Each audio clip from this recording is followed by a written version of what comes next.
In the sweltering summer of 1996, police in Baltimore stumbled upon a nightmare, not in an alley, not in a haunted mansion, but in a trailer. A single-story shack, forgotten by time, stood at the edge of a desolate lot. The pavement cracked like old skin, weeds clawed to the cement.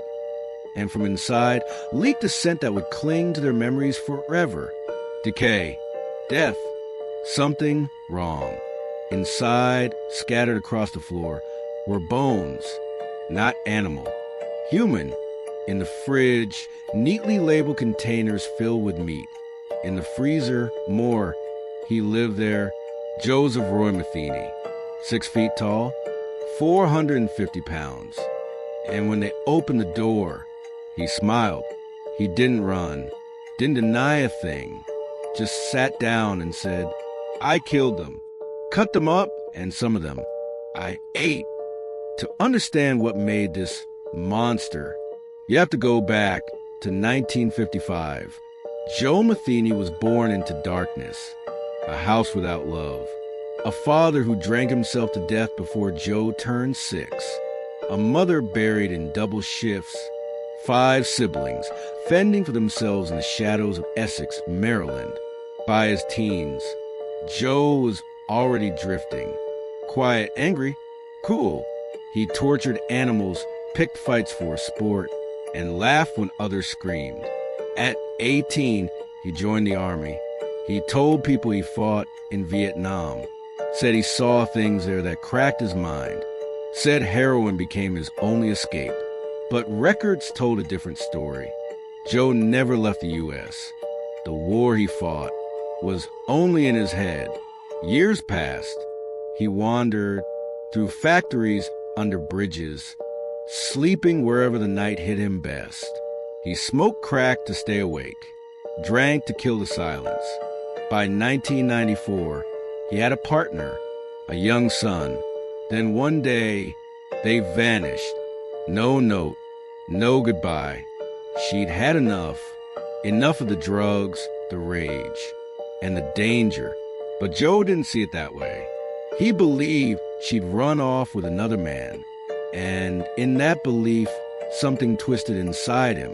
Revenge, not just on her, but on every woman who reminded him of what he lost. One night, high on crack, he picked up an axe and went hunting. Under a bridge in South Baltimore, he found 2 men sleeping beneath tarps. They never woke up. He hacked them apart, tossed their remains into the river like trash. Days later, pieces floated to the surface. But Joe was just getting started. He lured women to his trailer with promises of drugs. Once inside, the door closed. Catherine Magazina, Kimberly Spicer. He strangled them, cut their bodies into pieces, stored the meat in Tupperware, and did something no horror film could ever invent. He ground the flesh, blended it with pork and beef, and fired up the grill. A roadside barbecue stand, serving burgers to truckers and locals. They said it tasted like pork. Joe told the police later, "If you mix it right, no one can tell." He didn't just kill, he performed. Smoking crack, drinking beer, grilling meat while bodies rotted in his fridge. He said he liked the power, the thrill of control. "They came to me," he smiled. "I didn't even have to hunt." Despite his bulk, he moved with eerie grace. He was charming, quiet, a gentle giant, co-workers said. No one guessed the truth, that he was feeding strangers, the flesh of women. Then, December 1996, he killed Kimberly Spicer. But this time, he couldn't get rid of the body fast enough. He begged a friend to help bury her, but the man went to the police. Inside the trailer, they found Kimberly's body, stuffed beneath a tarp, knives, blood, and boxes of mystery meat. Metheny confessed. 8 murders, he said, maybe 10. Some he cut up while they were still alive. He smiled through the interrogation. "The only thing I regret," he whispered, "is not killing the one who took my son." His thirst for revenge became something else.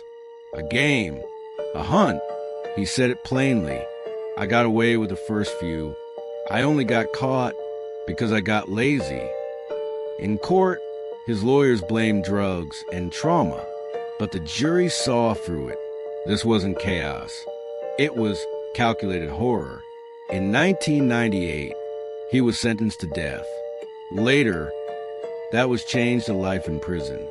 Joseph Roy Metheny died in 2017, alone, in his cell.